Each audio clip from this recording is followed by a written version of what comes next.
আপনি যদি আষাঢ় মাস অথবা শ্রাবণ মাসে মনসা দেবীর পূজা করতে না পেরে থাকেন, চিন্তা করবেন না। আপনারা আরও কিছু দিন পেয়ে যাবেন পূজা করার জন্য। ভাদ্র মাসেও মা মনসার পূজা করতে পারেন। আগামী 8ই সেপ্টেম্বর অর্থাৎ 22শে ভাদ্র এবং 17ই সেপ্টেম্বর বা 31শে ভাদ্র মনসা দেবীর পূজা করতে পারেন। ভাদ্র মাসে মা মনসার সহজ পুজোর জন্য প্রধানত অষ্টনাগ এবং দেবীর একটি মূর্তি দিয়ে পুজো করতে হবে।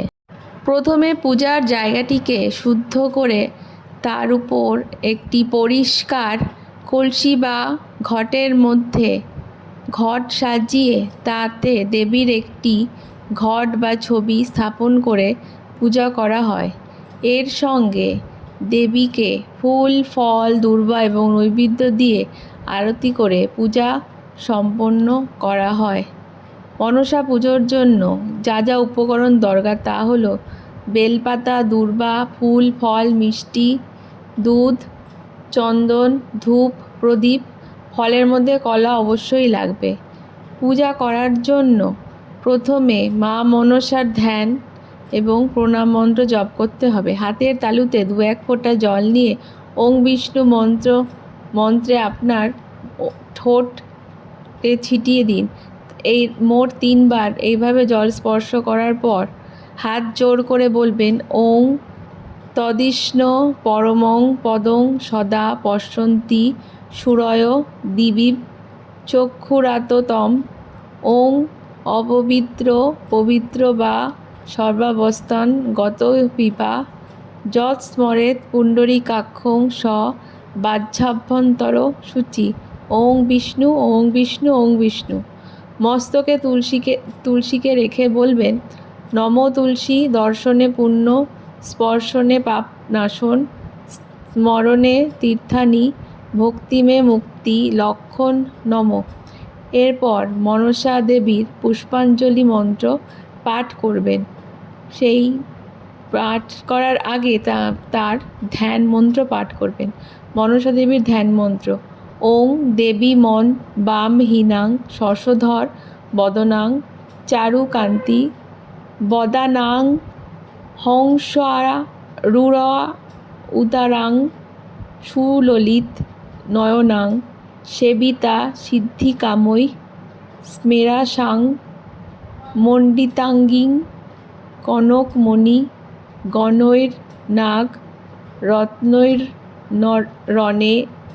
কৈর বন্দেন হহং সাষ্টনগম উরু কুচ যুগলাং ভগিনীং কামরূপাং। এরপর মাকে ফুল, বেলপাতা ইত্যাদি অর্পণ করবেন। এরপর পুষ্পাঞ্জলি মন্ত্র পাঠ করবেন। প্রথম মন্ত্র: আস্তিকস্য মুনের মাতো জগৎ আনন্দকারিণী এজ্জেহি মনসা দেবী নাগমাতা নমস্তুতে। এষো সচন্দন বিল্বপত্র পুষ্পাঞ্জলি ওং শ্রী মনসা দেবীভ্যৈ নমঃ। দ্বিতীয় মন্ত্র: আগচ্ছে বরদা দেবী সর্বকল্যাণকারিণী সর্পভয় বিনাশিনী মনসা দেবী নমস্তুতে। এষো সচন্দন বিল্বপত্র পুষ্পাঞ্জলি ওং শ্রী মনসা দেবীভ্যৈ নমঃ। তৃতীয় মন্ত্র: আস্তিকস্য মুনির মাতা ভগিনী বাসুকেস্তথা জরৎকারু মুনে পত্নী মনসা দেবী নমস্তুতে। এষো সচন্দন বিল্বপত্র পুষ্পাঞ্জলি ওং শ্রী মনসা দেবীভ্যৈ নমঃ। 3 বার এভাবে পুষ্পাঞ্জলি দেওয়ার পর প্রণাম মন্ত্র জপ করবেন। সেটি হলো: আস্তিকস্য মুনির মাতা ভগিনী বাসুকেস্তথা জরৎকারু মুনে পত্নী মনসা দেবী নমস্তুতে। পূজার সময় দেবীকে অর্ঘ্য নিবেদন করবেন। দেবীকে অবশ্যই দুধ, কলা, ফল, মিষ্টি ইত্যাদি নিবেদন করবেন।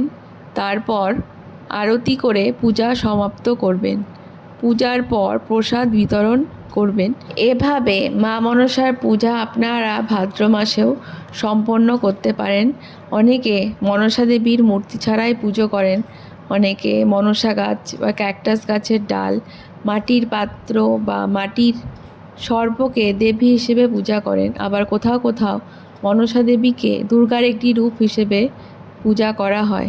মনসা পুজোর মাধ্যমে ভক্তরা মা মনসাকে প্রার্থনা করেন যাতে সর্পদংশন থেকে সুরক্ষা পান এবং বিভিন্ন রকমের আপদ বিপদ থেকে তিনি রক্ষা করেন।